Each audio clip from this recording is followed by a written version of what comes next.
云薇，经理，云薇，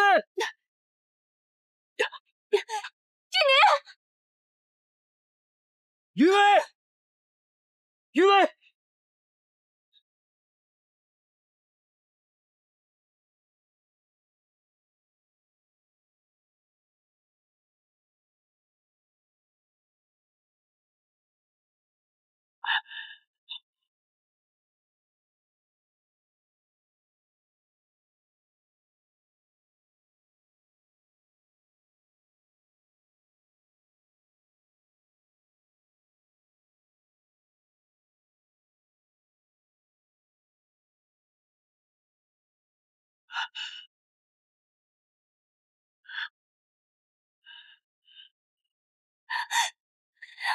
精灵，精灵，精灵，精灵！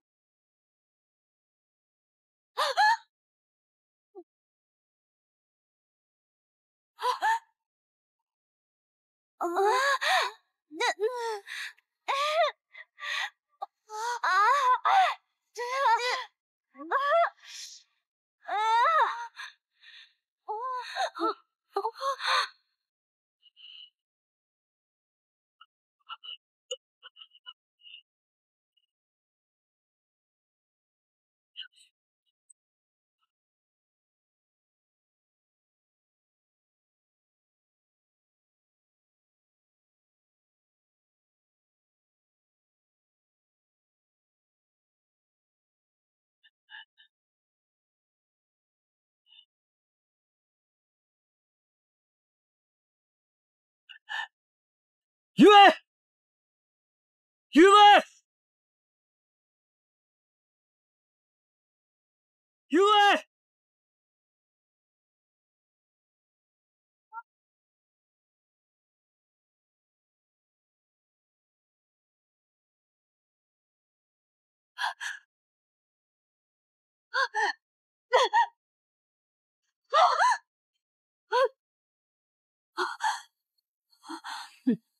你还想去哪儿？你是谁？我是谁？你来到这里不就是为了找我吗？明知故问。无月师尊，弟子云薇有要事相求。不要叫我无月师尊，这世上早已没有了无月师尊，有的只是蛊毒之王。无月婆婆，弟子知道你经受了太多的委屈和不公。弟子虽然从未见过您，但是您的遭遇，弟子感同身受。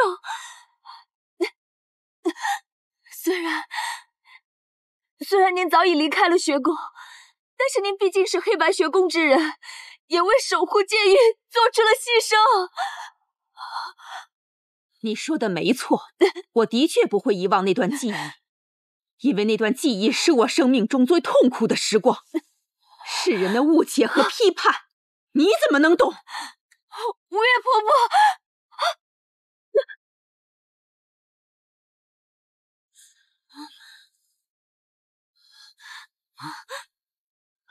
云薇，云薇，云薇，怎么样？你没事吧？我没事。可是刚才为什么会这样？我脑子里一直想着过去那些痛苦的画面，而且久久挥之不去。此阵法叫做镜花水月，凡踏入此阵的人，都会眼见幻象，而这些幻象，恰恰是人生中最痛苦的曾经。此阵会击垮人的意志，必须赶紧寻找阵眼，破解此阵。破解？东西，你为什么会在这儿？我知道你一定会来万毒林的，怕你有危险，所以我就一路跟来了。东西，万毒林我是非来不可，但是你没有必要为我冒这个险，你快走吧。于薇，当初我再三劝你，就是不希望你堕入险境。如今我说服不了你，总可以让我保护你吧？东七，你知道我跟纪宁……我知道，可是我这么做是我自己的选择，与他人无关。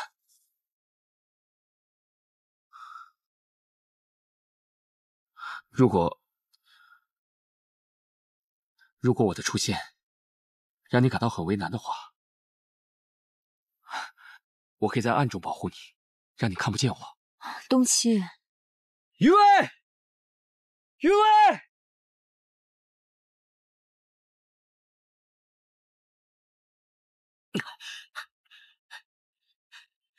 余威，金宁，你没事吧？我没事，你还好吗？我没事。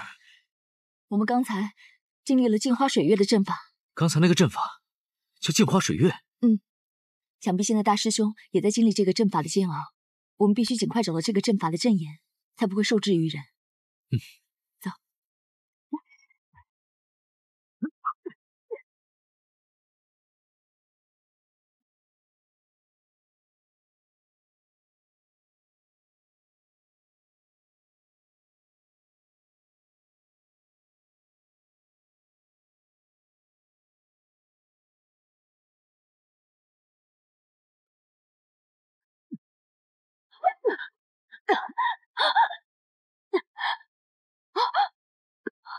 走。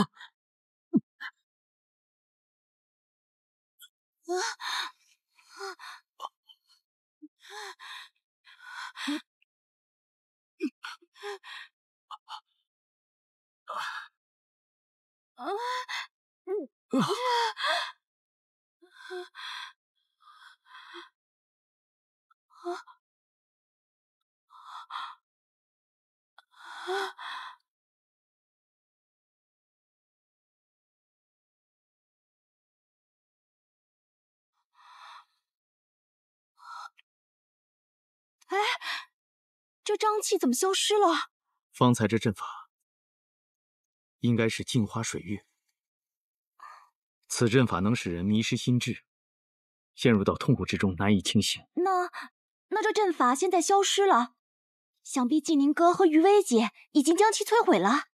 他们简直太厉害了，竟然连这个都知道。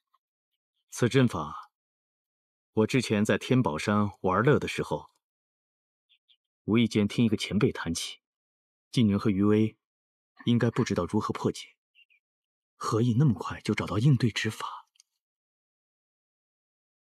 莫非有人暗中指点？大师兄，你在说什么呢？没什么，我们尽快想办法跟他们会合。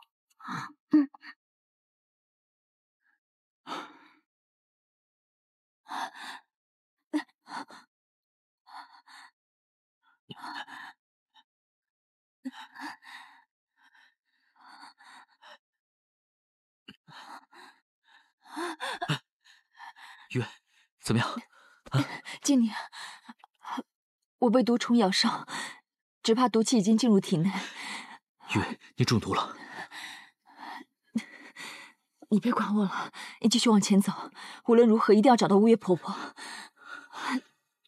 我怎么可以把你留在这里呢？我背你。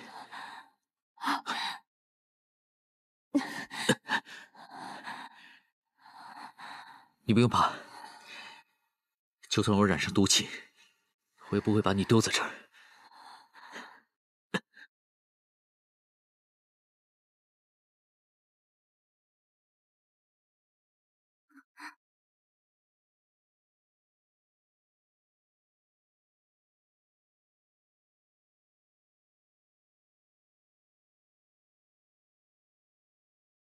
这乌月婆婆竟然能够将万毒林中的瘴气调成类似花香的味道，常人定是难以察觉。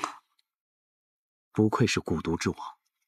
大师兄，你有没有觉得这瘴气越来越浓了？我们得尽快找到这瘴气的解药，还有乌月婆婆，不然大家都会有危险。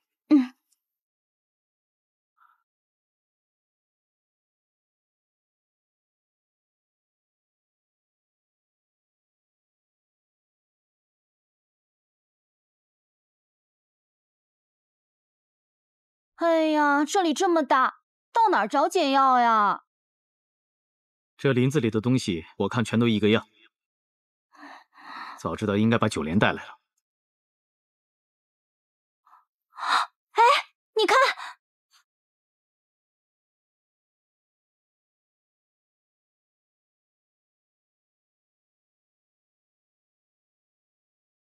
这不是山雀吗？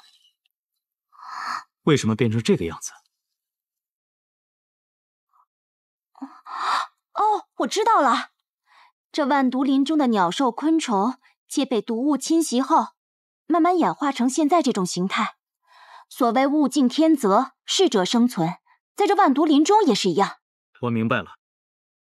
既然这鸟兽昆虫能在万毒林中生存，而世间万物相生相克，而这些鸟兽昆虫离不开水，这就说明林中的水必能解毒。对呀，凡是生灵皆离不开水呀。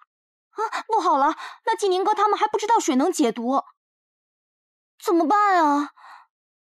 你怎么也那么关心季宁啊？我……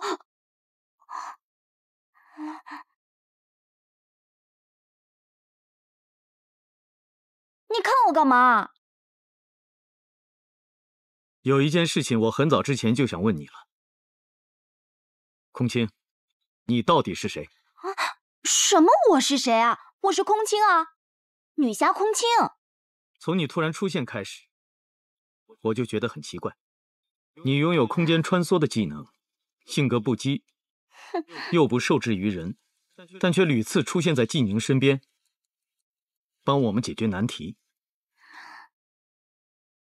你是否别有用心？你说什么呢？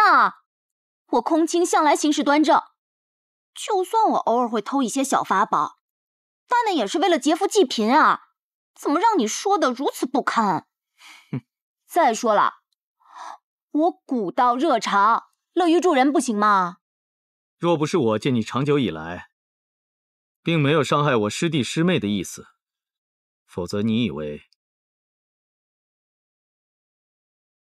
我邋遢会留你到现在？喂，你别不识好人心！只要你不伤害我身边的人，你是谁，你去哪儿我都不在乎。若你有异心，你自己可得小心点。你这个林子很危险，你就陪我们到这儿吧，我去找季宁他们。你别走啊！什么呀，臭邋遢！哼！拂晓在梦荒之巅，花已缺，人离别。西风下几世轮回，思念成堆，痴心不退。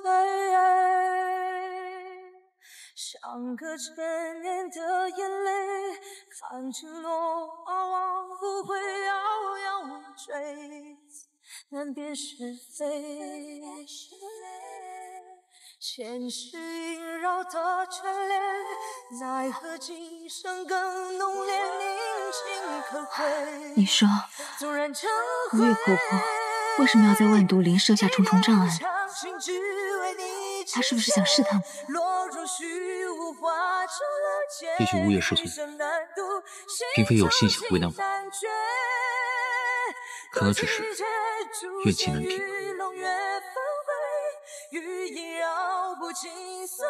那你觉得乌月婆婆研制蛊毒是不是错了？世间万物本无好坏，就看运用之人是否心存善念。善恶本来就在一念之间，所以我认为蛊毒本身没有错，乌月师尊就更没有错。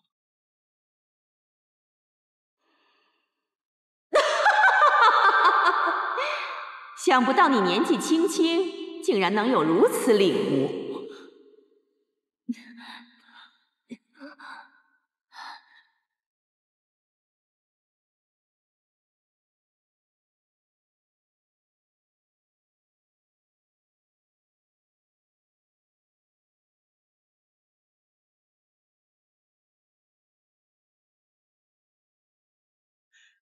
乌月前辈，黑白学宫弟子拜见。你们就是黑白学宫的弟子？正是。是学宫哪个老头派你们来的？并非师尊授意，是我们自己来的。殿才师兄可还好吗？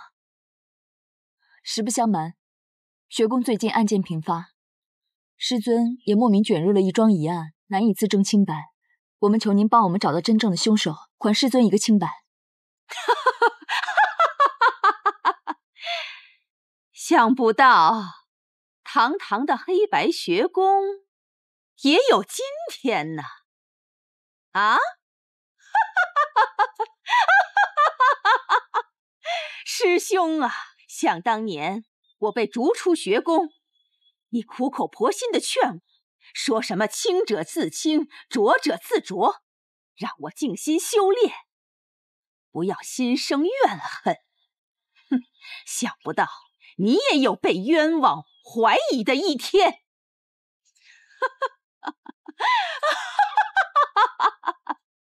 师兄啊，师兄，这回你终于知道我经受的痛苦了吧？乌月前辈，当年的事，监狱对你的评判有失公允，你的不甘和怨恨我们理解，但目前学宫处在危难之中，只有你才可以找到真凶，而且真凶有可能是神王派来的内奸，此时不出，后患无穷。黑白学宫处于危难也好，神王回归威胁赤明戒狱也罢，哼，这都与我乌月毫无瓜葛。哼，想当初黑白学宫、赤明戒狱都皆附于我，今日你们想让我以德报怨，哼，休想！乌月前辈，乌月婆婆，今年中毒了。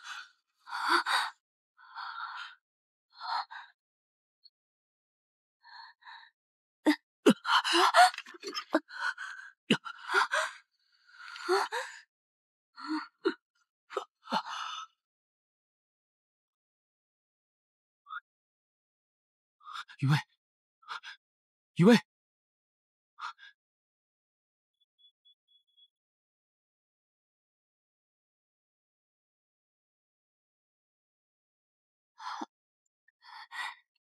金宁，雨薇，金宁，他没事，放心吧。怎么样，你没事吧？看来我还是来晚了一步。这乌月婆婆真是心狠手辣。雨薇，你还是回去吧，不要再做无谓的尝试了。我本来以为晓之以理，动之以情，乌月婆婆就能不计前嫌，伸出援手。是我太一厢情愿了。看来，想让乌月婆婆帮助我们是不可能。其实要说办法，也并非是没有。据闻乌月婆婆近年来在研制一种蛊毒，叫做醉情。此蛊毒是乌月婆婆多年心血，可是至今无人敢试，所以一直不算试炼成功。试蛊？据说乌月婆婆曾经许下一个诺言，如果有人为她试蛊的话，便会回报一个愿望。太好了，我可以试试。那怎么行？你身上太上忘情的反噬还在，如果强行试蛊的话，后果是不堪设想的。我不能让你去。东七，事到如今，我们已经没有别的选择了。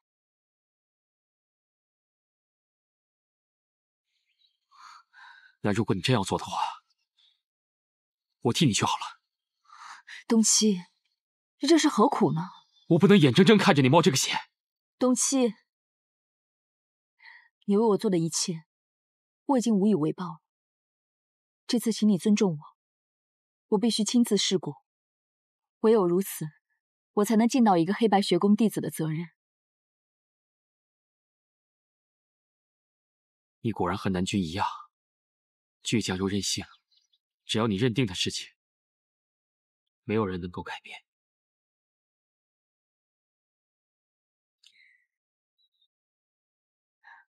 东西，谢谢你，静宁就交给你了。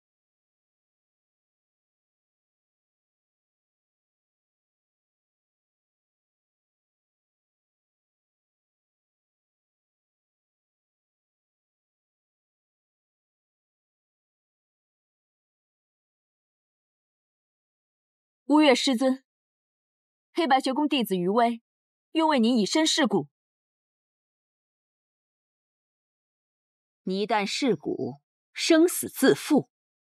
你可想好了？弟子心意已决，但请师尊成全。如果弟子试骨成功的话，请师尊一定要帮我们解开学宫一案。好，我答应你。多谢师尊。进来吧。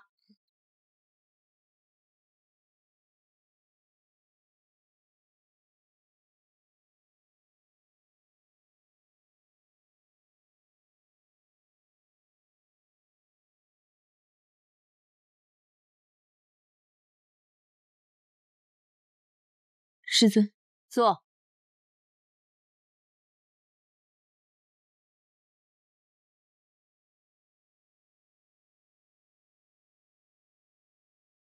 我看你初次试骨，便把条件与你讲清楚。只有你撑过整个过程，我才能清楚这蛊毒的使用效果，届时才算你试蛊成功。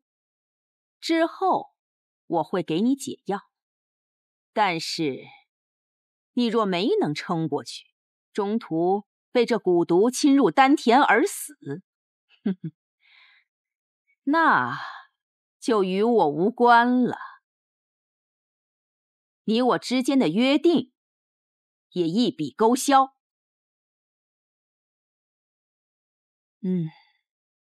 你一旦试蛊，不能反悔。我劝你三思而后行。弟子心意已决，请师尊开始下蛊吧。把这个喝下去。是。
静宁她怎么了？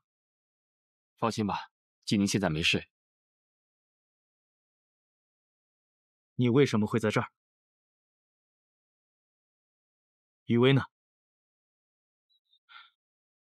余威为了求乌月婆婆帮忙，所以执意要以身试蛊。试蛊？那怎么行？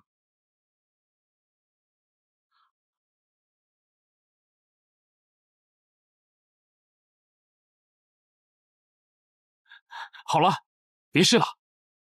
此结界威力巨大，连我都攻克不了。事到如今，我们只能耐心等待。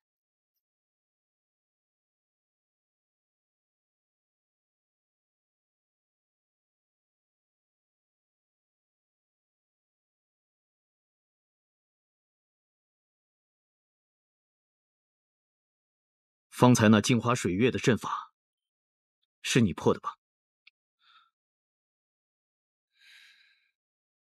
我知道季宁之前对你有些误解，多有冒犯，还望海涵。你还真是替他说话。我不护着师弟师妹们，怎么对得起他们叫我一声大师兄？你倒是通情达理。如果我们不是立场相悖的话，说不定，也许我们还会做朋友。能否做朋友，只关乎性情是否相合，品味是否一致。如果过于在乎繁文缛节，那还算什么朋友？真是没有想到，你心性如此豁达通透，一点都不像黑白学宫的弟子。你也不像外界相传的十恶不赦的无间门主。我知道你对余威非同寻常，但有一点我想不明白，这正与邪，你究竟站在哪一边？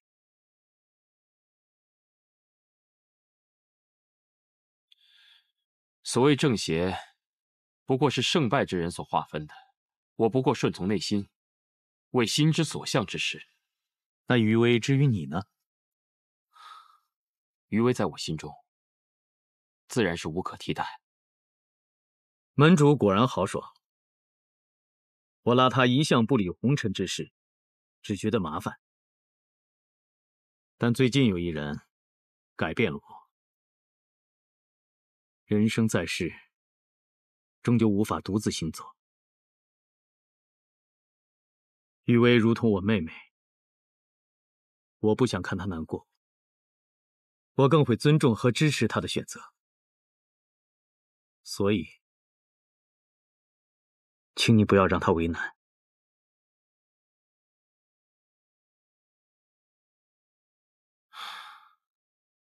我从始至终，从来就没有想过让她为难。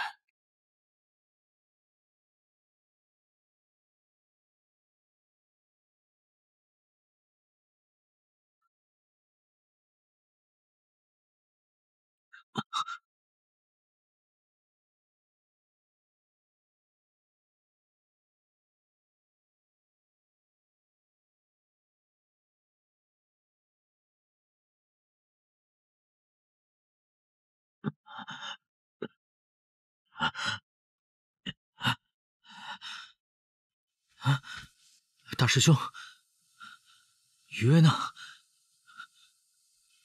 余威呢？余威在里面噬骨。噬骨？你已撑过第一阶段，但这还不是此骨最凶险的时期。你若反悔，现在还来得及。我没事。你这孩子倒也要强。吴越师尊，弟子不懂，你为何对蛊毒之术如此痴迷？怎么？你也认为这蛊毒之术是不祥之物吗？不，在我心里，这蛊毒之术和别的功法并没有什么不同。如果为善者所用，同样也能造福于苍生。世人对他不了解，所以才会恐惧，因为恐惧才会宣称不祥。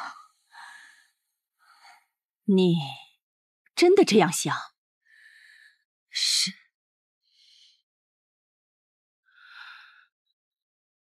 唉，这么多年，我受尽世人的误解，人人把我看作是妖物，认为我的所思所为皆背逆天道。未曾想，你倒是如此了解我。弟子听闻乌月师尊在黑白学宫之时，修炼的乃是治愈之术。莫非现在师尊研习蛊毒之术，也是为了悬壶济世？哈哈哈！你这孩子倒也聪明，不错。当初我接触蛊毒之术，发现如果将其用于治病救人，起到的效果竟比一般治愈之术更加神奇。于是我苦苦研究，最终让我研制出一套利用蛊毒之术医治疑难杂症的方法。哼！唉，我的初衷不过是普度众生出苦痛，谁曾想会遭世人妖化，受人驱逐。所以这世间愚昧的人们再如何痛苦，也与我无关了。殿才师尊曾经说过，世间的一切皆讲究时机。20年前，蛊毒之术不被世人所了解，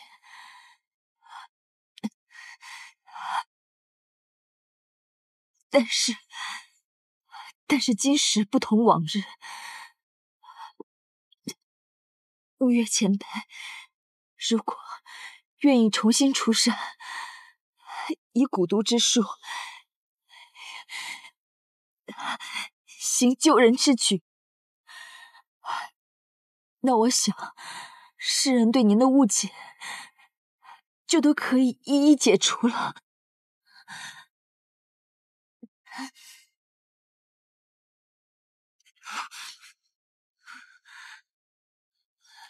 算了，误不误解我已经不在乎了。况且若我今日出事，所救之人就有当日鼓吹驱逐我之人。我乌月还没有那么大度。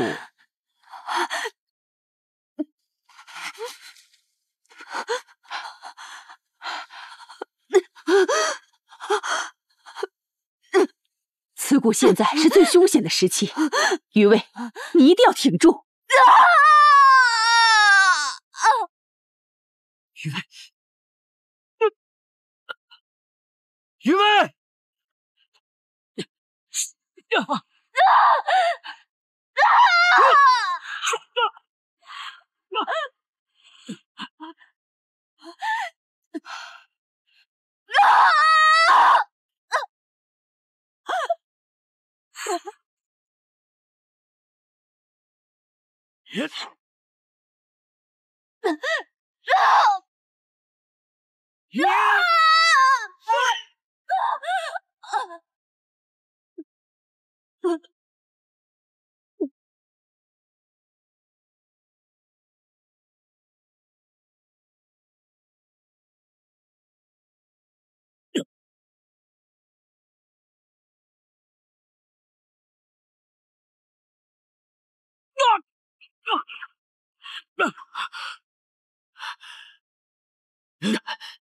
晋宁，别拦着我！余威有危险！晋宁，吴越师尊的结界我们是攻不破的，只能相信余威。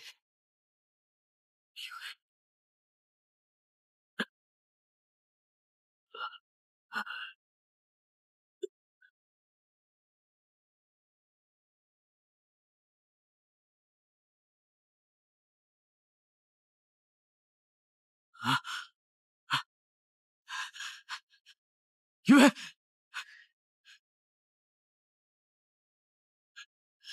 余威，你没事吧？没事，我已经服下乌月婆婆的解药了。静宁，我试蛊成功了。真的？那太好了！太好了，总算有所收获，也没有白让你受苦。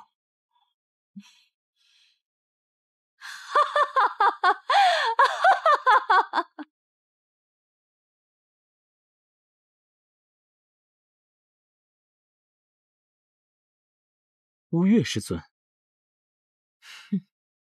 没想到您还如传说中那样风华绝代。这些年有许多关于我的传说，有的人说我被蛊毒反噬，苟延残喘；也有人说我被蛊毒侵入丹田，一夜之间苍老丑陋。既然世人皆认为我是怪物，那不如索性就一怪到底吧。如此说来，您已经想通了。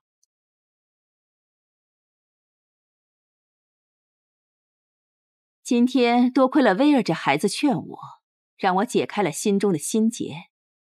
所谓误会，如果置之不理，便没有解开的一天。曾经我以容貌惊艳天下，以后我只希望世人能重新认识医蛊之术，不要再固步自封。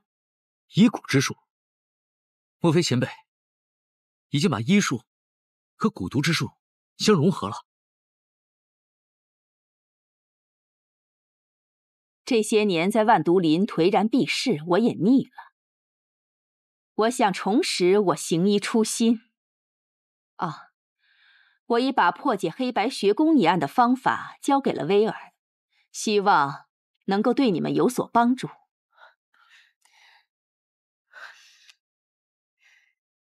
多谢师尊。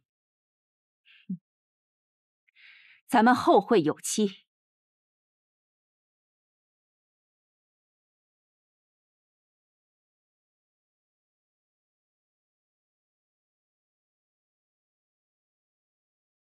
余威，师尊和你说了什么？是，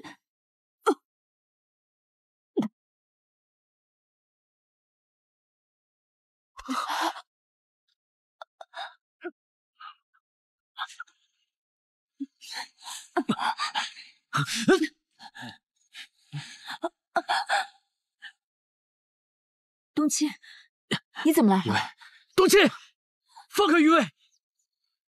我要带他走，你别拦着我。别做梦了！季宁，你以为你是余威什么人？余威的事跟你无关。不管怎么样，我今天一定要带他走。你试试。够了，季宁，你先回去，我跟冬七走。余威，你说什么？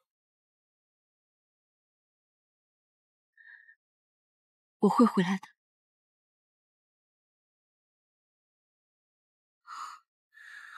你是不是有什么难言之隐？没有，季宁，我与你已定下终身之约，此生永不相负。但是我与冬七的纠葛，也是时候该说清楚了。你懂。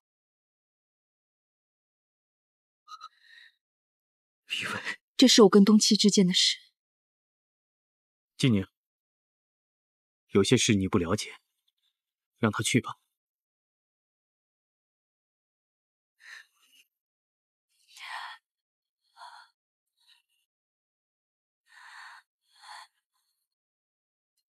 你们是不是有什么事情瞒着我？对不起，我们走了。走。余威，别为难他。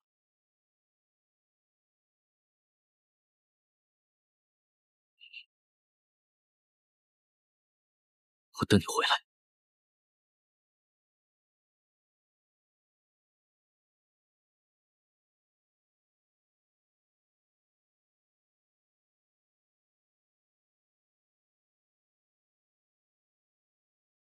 余威，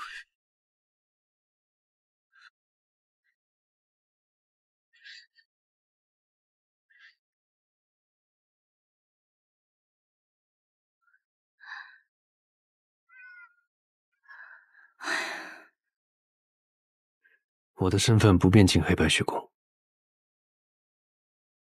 我就送你到这儿。金农哥，你保重。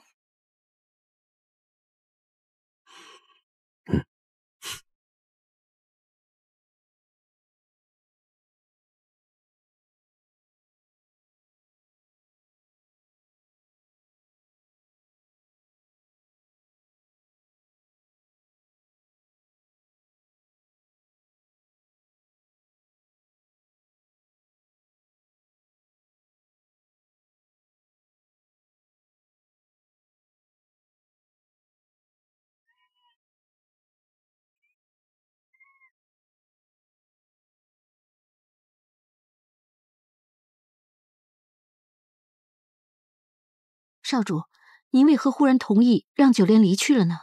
他心不在此，若是再强留下来，只会让他更讨厌我，这不是我想要的。那少主的意思是，打算让他回去，放弃他了吧？这怎么可能呢？墨尘不明白。他的身体已经恢复，我已经没有什么理由留下他了。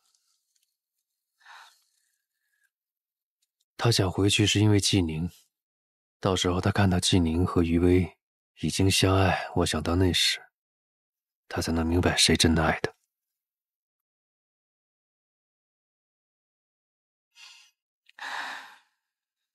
他真是那样说的？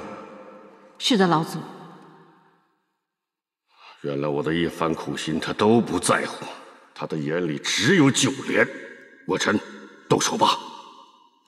可是老祖，若是我们真的伤害了九莲，少主是一定不会原谅我们的，何必非要如此决绝？毕竟感情之事身不由己。我不管他身不由己还是无可奈何，只要他流着少严氏的血，他就要担起复兴家族的重任，这是他的使命。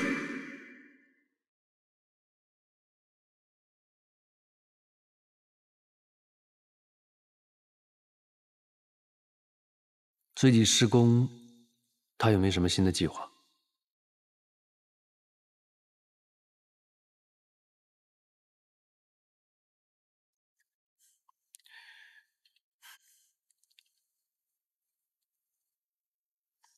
快说。少主，老祖可能要对九莲动手了。动手？什么意思啊？他想伤害九莲？嗯。哎呀，他是想要与我为敌吗？少主，你要理解老祖，他苦等了这么多年，就盼望着您能重振少严氏。可是您呢？您却万事以九莲为重，他难免会着急。您是了解老祖的，若他一意孤行，九莲必定凶多吉少。可是你们也明白，东契他毕竟对我有恩情，如果若是选择投靠神王，而背叛东契，少主此刻不是讲恩情的时候。东契虽为门主，却一样被情爱所束缚，儿女情长之人，迟早会变成神王的弃子。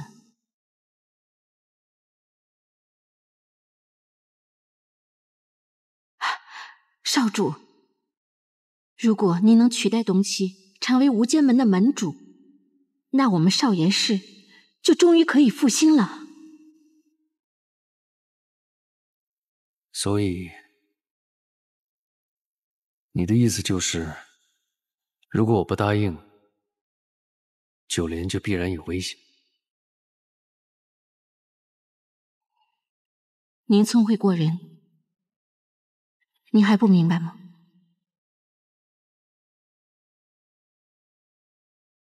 我知道了。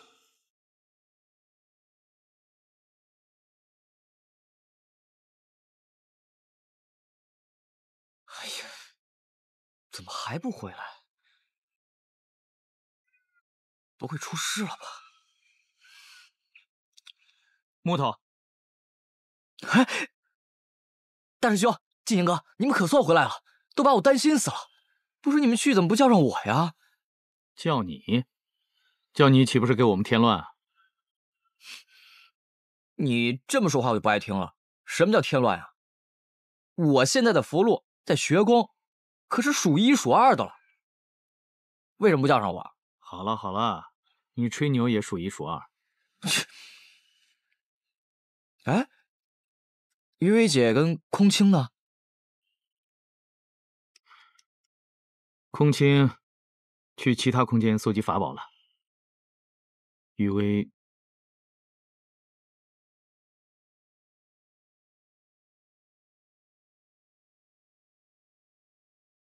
余薇姐不会出事了吧？余薇随东契回无间门了。为什么呀？你小孩子不懂，别问那么多。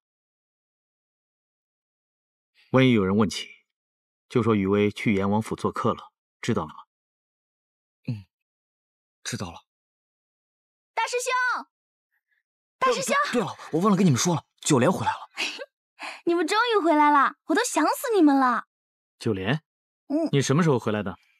来，让大师兄好好看一看。你看，你看，我就知道你长胖了。大师兄，这么久不见了，你还是这么不会说话，真是的。实话总是不好听的嘛。哎，怎么没见于薇姐和季宁哥？不提这个了，回来就好。走。好。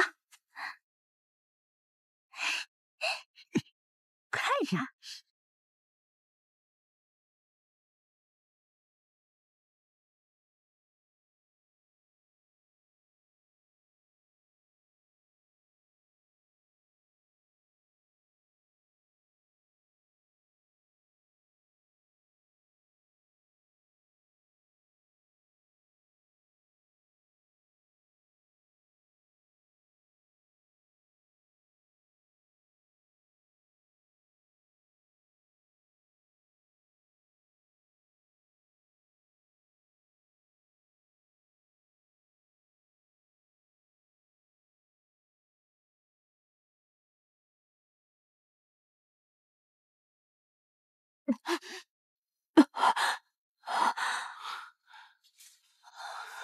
怎么样？感觉好点了吗？我看你太上忘情的反噬已经越来越严重了，估计是因为那个蛊毒太过强烈，才导致你现在这样的后果。余薇，你何必一定要这样逞强？只要能找出真凶，还师尊一个清白，付出再多也是值得的。你总是惦记着别人，什么时候你能为自己考虑一下？你不也一样吗？你为我付出这么多，可你明明知道我给不了你想要的。你心里爱的还是季宁，对吗？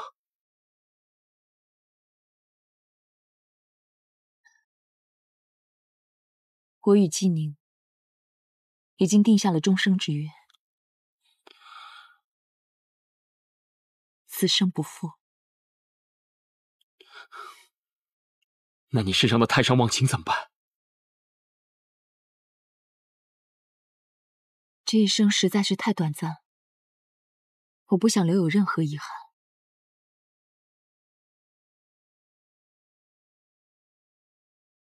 冬青，你为我做的一切，我都铭记在心。但今生今世，我心中除了季宁，就再也容不下别人。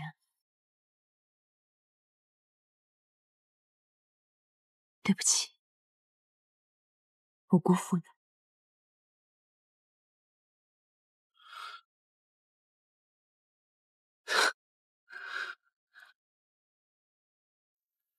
说什么辜负呢？若真的爱一个人，所有付出都不求回报。余薇，我对你便是如此。如果你能爱上我，我愿意付出生命。可既然你已经心有所爱，我又怎能勉强你做不快乐之事呢？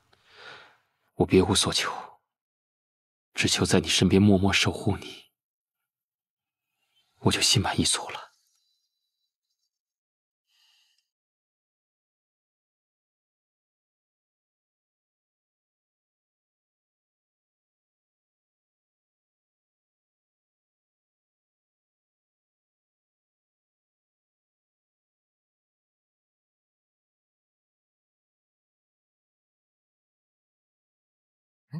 今天在学宫上课，那大一心理状况不错。是啊，我听你学的。你学错了。你学。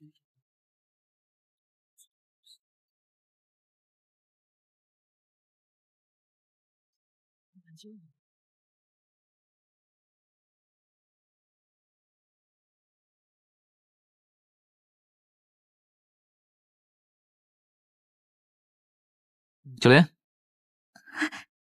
金宁哥，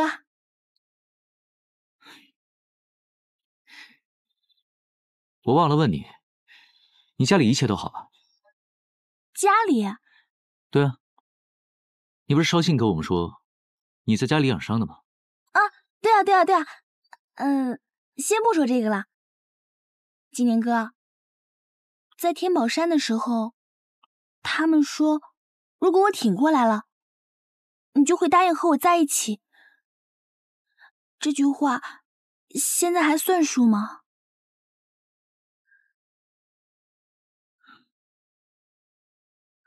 九莲，对不起。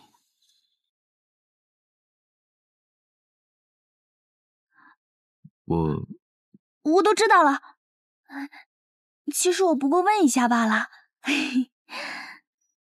金宁哥，其实我心里知道，你一直喜欢的人是于薇姐，对吧？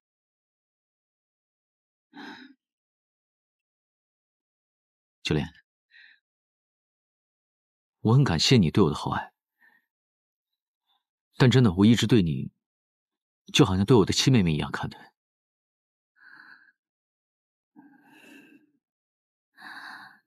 其实回学宫的这段时间，我听说了很多你和于薇姐的事情。我离开学宫的这段日子，我也认认真真的想了很多，我对你到底是一种怎样的感情？可是后来我渐渐发现，其实我对你更多的是一种崇拜，是敬仰。你在我心里是那么的高高在上，我明明看得见，却摸不着。金宁哥，谢谢你。以前我对你做了那么多胡搅蛮缠的事情，从来都不顾你的感受，按照自己的意愿强迫你跟我在一起。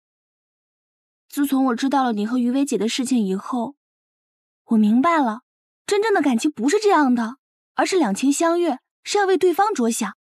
如今想想，我当时是有多么幼稚啊！谢谢你还把我当亲妹妹一样看待，所以我决定了，从今天开始，我要祝福你和于薇姐，是真心真意的祝福。你们一定要跟我好好在一起，永远都不许分开。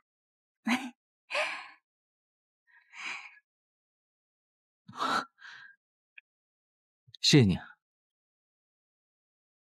九莲，你能够这么想，我真的很高兴。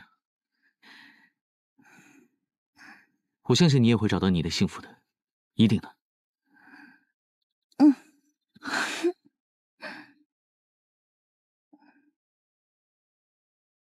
我要回去了。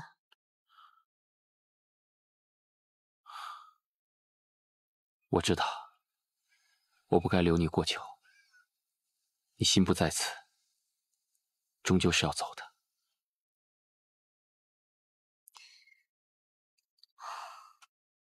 谢谢你，冬青。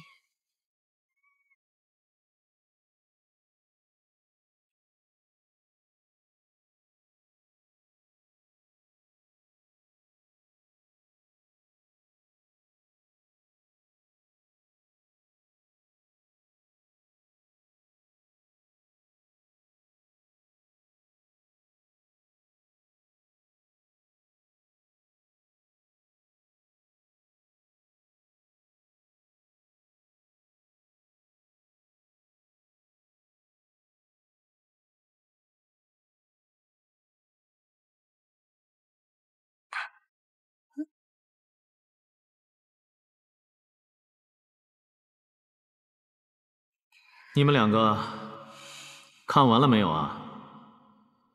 哎，你们有没有见到木头啊？这个傻木头一连几天人不见了，连消息都没有。大师兄，这个木头它是个傀儡师，现在又多了个东林，两个傀儡师粘在一起，分都分不开。我们说正事吧，于薇，你赶紧跟我们说说乌月前辈传给你的调查之法吧。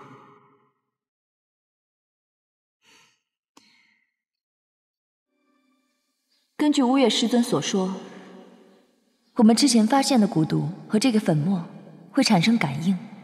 雨薇姐，难道乌月前辈所说的调查之法与此物有关？只要是之前释放过蛊毒的人，再触碰到这个粉末，皮肤就会悄然变成紫色。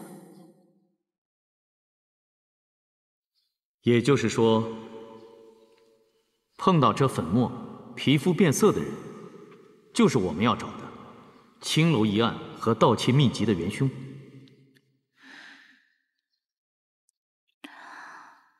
既然童鱼和水翼是我们的怀疑对象，我们不妨先从这2个人下手试试看。此事恐怕很难。雨薇、季宁，还有我们都和他打过照面。这2人防备之心很强，要想接近他们，恐怕不容易啊。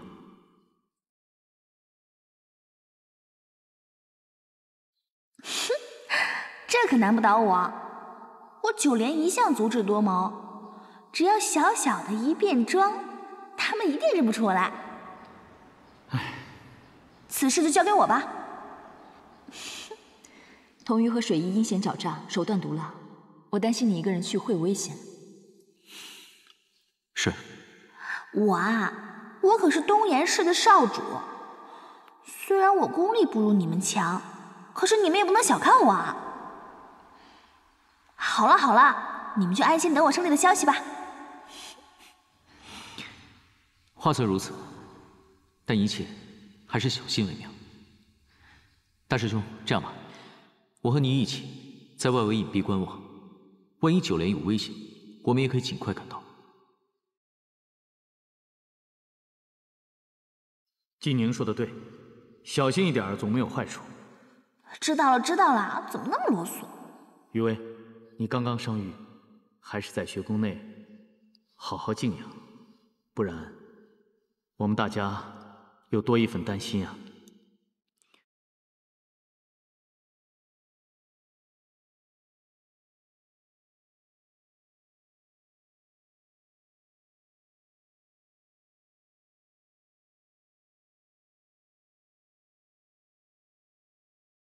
哎呀，都过了那么久了，九莲怎么还没好啊？估计差不多了，再等会儿。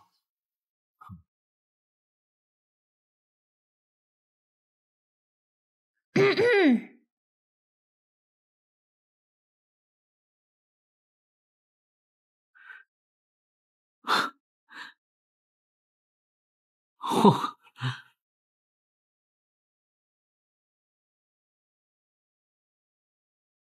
在下药商东岩九，此番前来天宝山做生意，听闻这论道馆独树一帜，前来一观。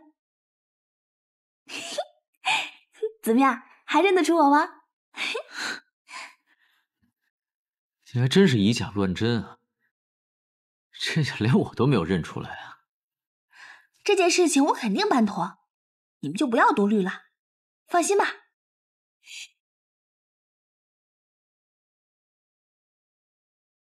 在下药商东岩九，此番前来天宝山做生意，听闻这论道馆独树一帜，前来一观。原来是东岩市的老板，不知来我这论道馆有什么事儿吗？两位应该有所听闻，我东岩市的药材乃是整个赤明界域最优秀的，看样子两位老板也是修道之人，不知可否有兴趣看一看我的镇店之宝啊？不知什么镇店之宝，让东岩市的老板如此兴师动众啊？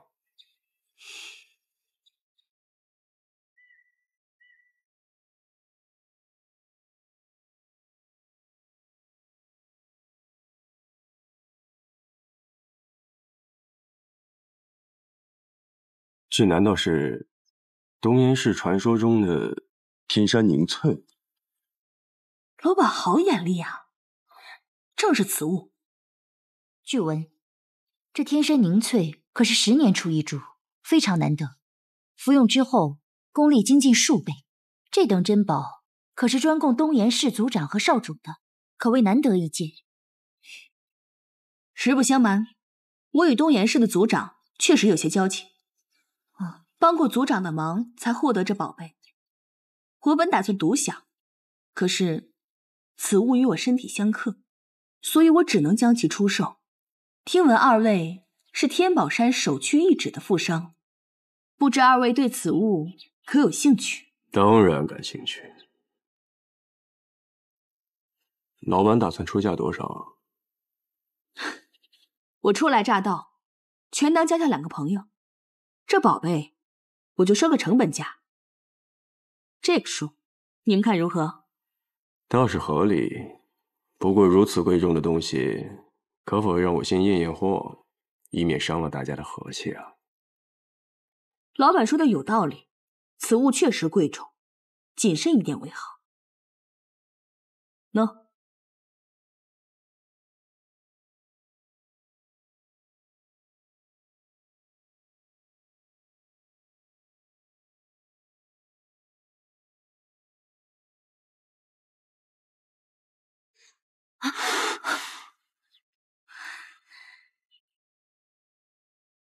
此药有毒。原来盗窃典籍一案和青楼惨案的真凶就是你们。现在证据确凿，我看你们还能如何抵赖？我混迹江湖多年，没想到让你这么个小丫头给骗了。看来你是不想出这论道馆了。把门给我关上！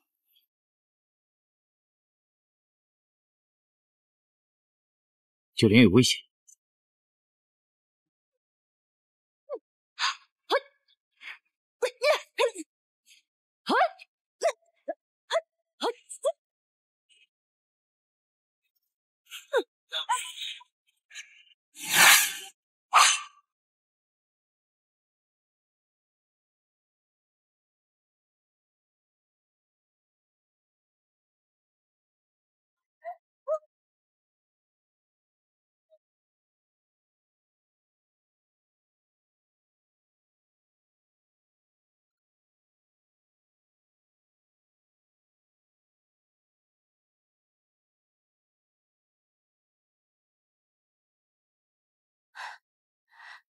少主，收到了季宁的紧急书信。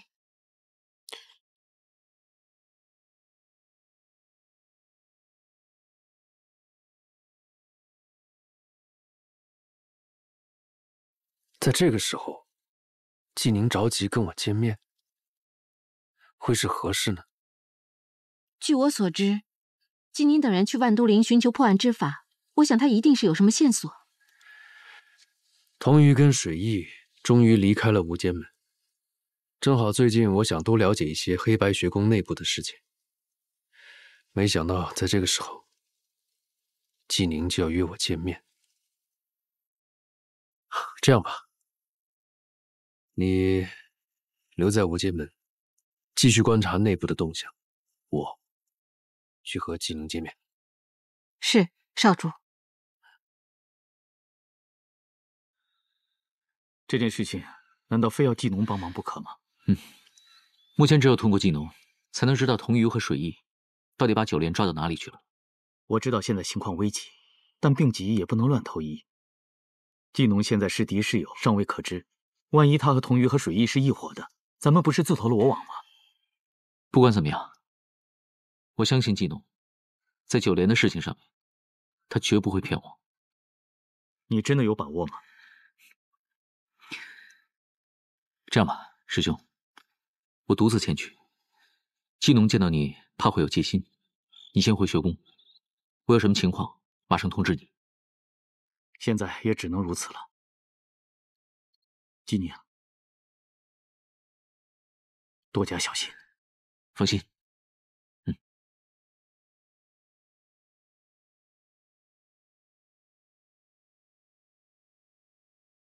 接到你的信，我就立刻赶过来了。发生什么急事了？九莲被童瑜和水翼抓走了。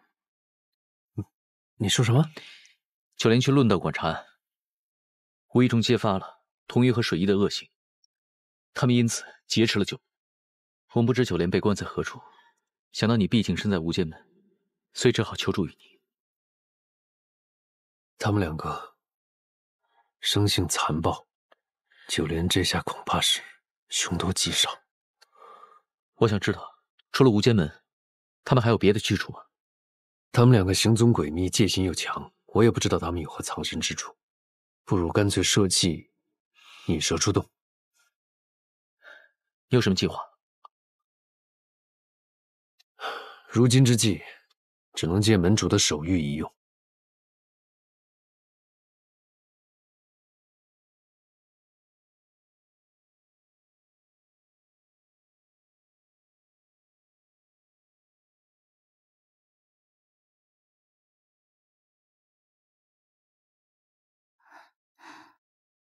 发生了什么事情？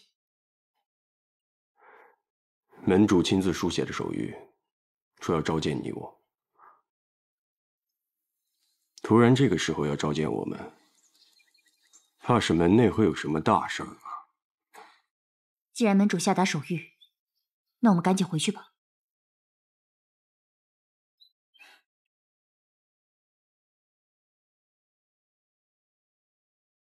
他怎么办？先不必着急，我去探探情况。你在这儿看好这个丫头。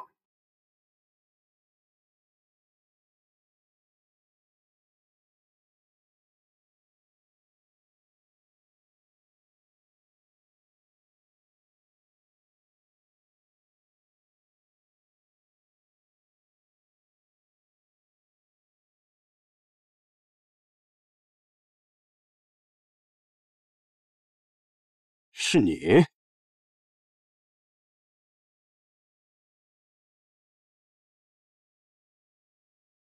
怎么样？惊讶吗？哼，我确实是很惊讶呀。自从你进入无间门，不但勾结玄机老祖和黑白学宫，就连水翼也被你蛊惑，害得我如此下场。如今你连门主的手谕都敢假传，看来我还真是引狼入室啊！引狼入室，说的真好。我们命不好，都是生活在黑暗世界中的狼。弱肉强食是我们的法则。要怪，只怪你命不好。哼，挡了我的路，你就必须死。好啊，今天不是你死就是我亡，我定要替无间门除掉你这个祸害。哼！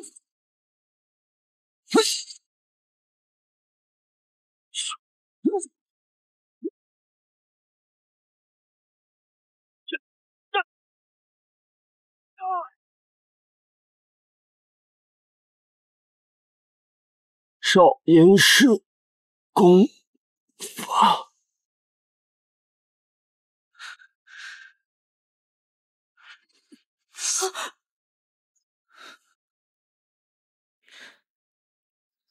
小林，小林，金龙哥，你怎么来了？回去再说。把他也带回去。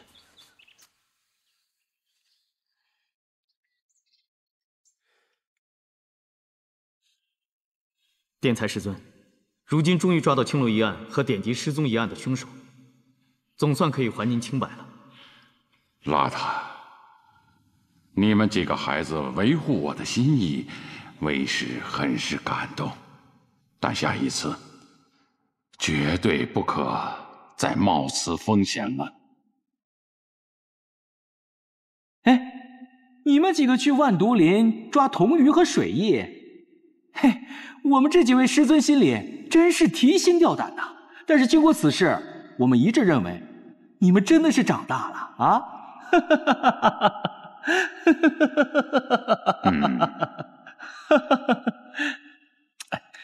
长青，长青，说两句。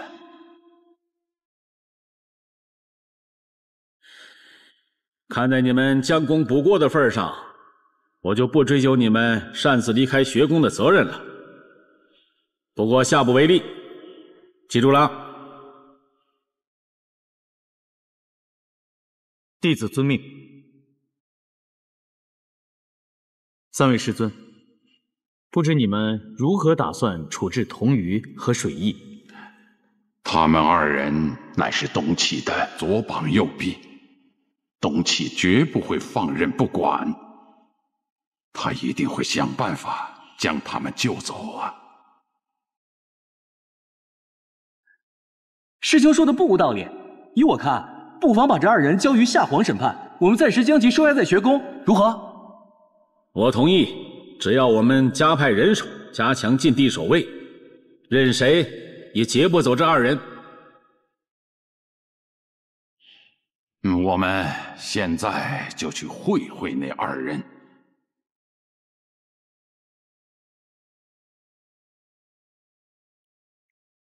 童宇、水翼，事到如今铁证如山，你们也不必遮遮掩掩了。神王先是在时空碎片中饲养妖兽，而后又盗取秘籍，多番筹谋，到底是何目的呀？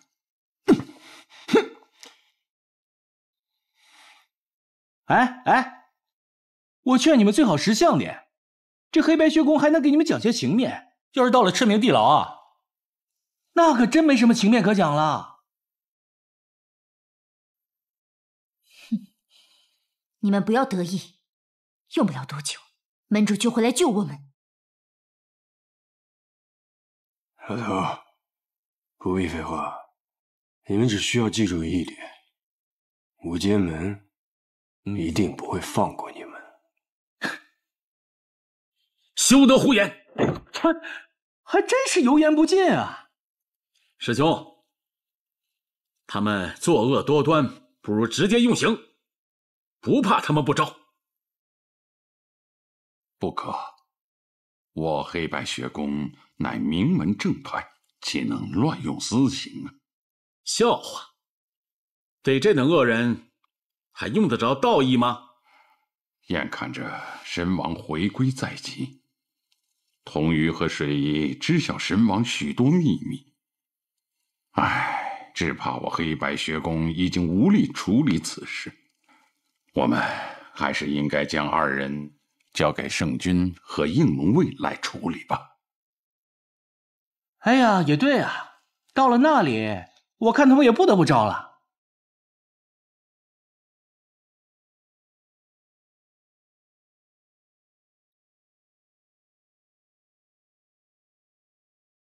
既然二位师兄都这么说，我也并无异议。只要我们今日对他们严加看守，明日将他二人完完整整的交给圣君，我们也算是功德圆满了。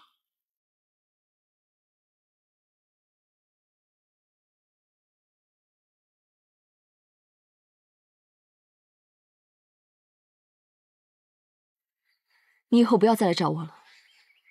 可是我真的担心你身上的太上忘情反噬。那是我自己的事。你怎么就是不听呢？难道纪宁真的值得你这么做吗？我说了，那是我自己的事。好，总之不管怎么样，我都一定会救你的。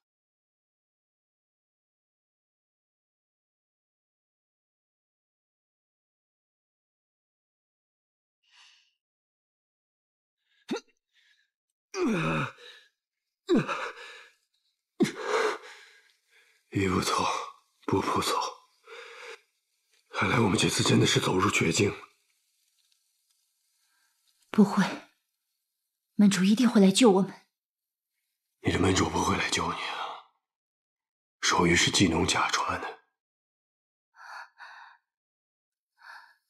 技能？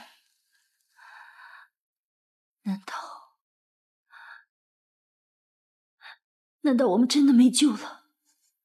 我担心的不是圣君，而是神王。两大氏族的事已经败露，现在最想要我们命的人，怕是神王吧？难道神王要灭了我们的口？你别忘了，在这黑白血宫里，早就安插了他的眼线。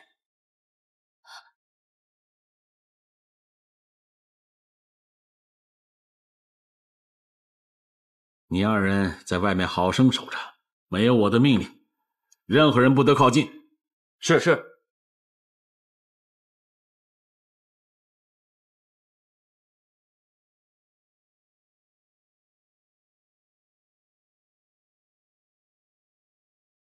既然大家都已经心知肚明，我也就不必多言了。谁先来啊？剑仙，事情还没有走到这样的一步，你看在我们一起曾经为神王服务的份上，你再给我们一次机会。你放心，我和水翼到了圣君那儿，一个字儿都不会说出来的。童宇，你说的话我信，只怕是陛下他不信呐。我记得他曾经说过，这个世界上最忠心的只有死人。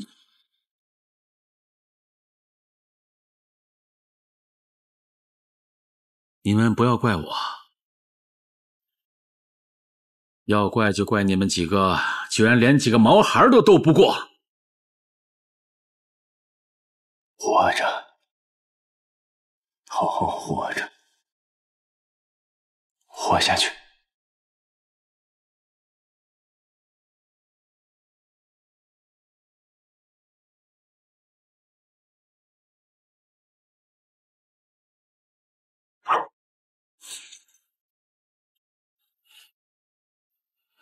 我会给你来个痛快的，绝对不会有丝毫的痛苦。长青剑仙，怕是你还不了解我吧？我发过誓，此生永远不会死在别人剑下。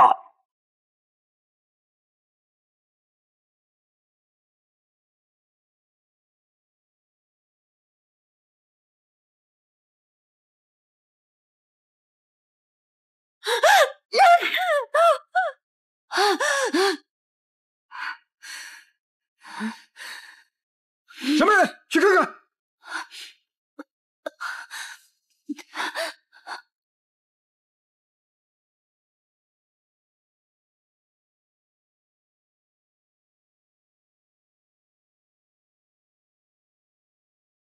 不好了，水翼跑了，长青师尊晕倒了。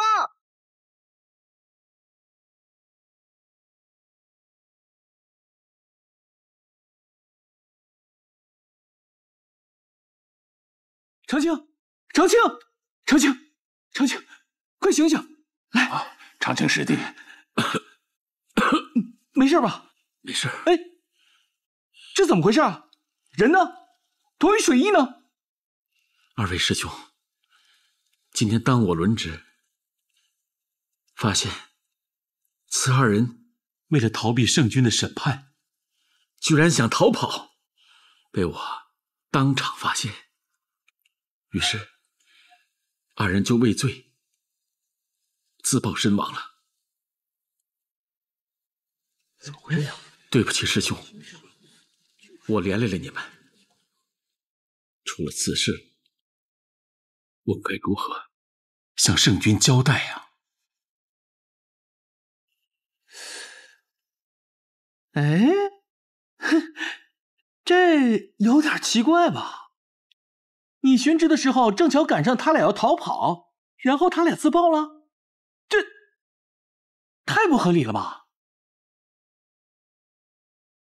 雾峰师兄，你太幼稚了。你若是怀疑我，就拿出证据来说话。如果你没有半点证据，就别在这里大放厥词。你说我幼稚？行了，事已至此，正义已是无益的了。我们还是将此事禀告给圣君，看圣君如何处置吧。是。真是的，大师兄，大师兄，师尊，这是怎么回事啊？同一水翼，因为惧怕圣君的审判，畏罪自爆身亡了。哼，自爆？这怎么可能？有什么不可能的？这里有我们，你出去吧。我们好不容易把人抓来了，他怎么说死就死？这不可能啊！哼，这么说你也怀疑我了？我只是就事论事，我认为此事定要查清楚。闭嘴！好了，不要再争执了。来人，快扶长青师弟去疗伤吧。不用。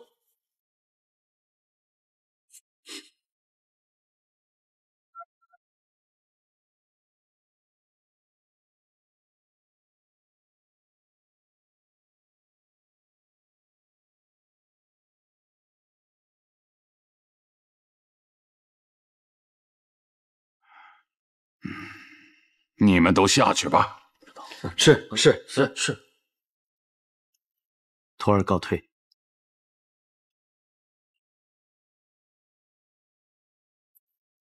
哎呀，长青啊，长青，师兄，你不觉得这件事情很奇怪吗？啊？恐怕真正的内奸还在学宫之内，尚未铲除啊！难道说你？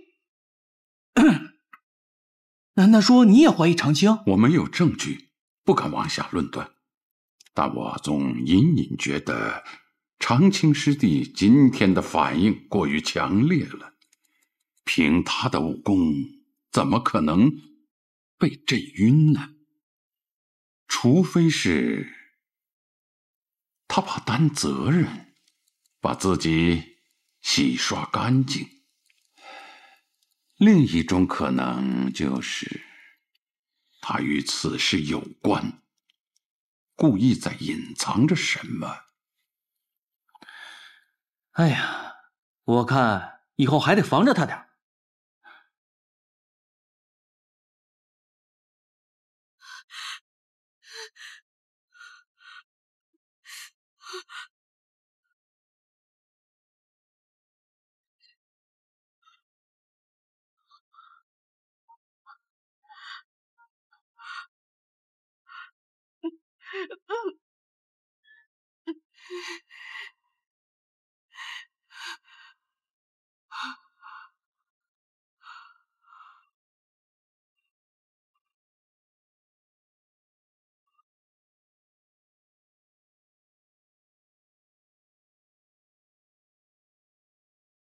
水翼，你怎么了？门主，您怎么来了？我发现童鱼的生命石已经熄灭，而你的生命石极不稳定，就过来了。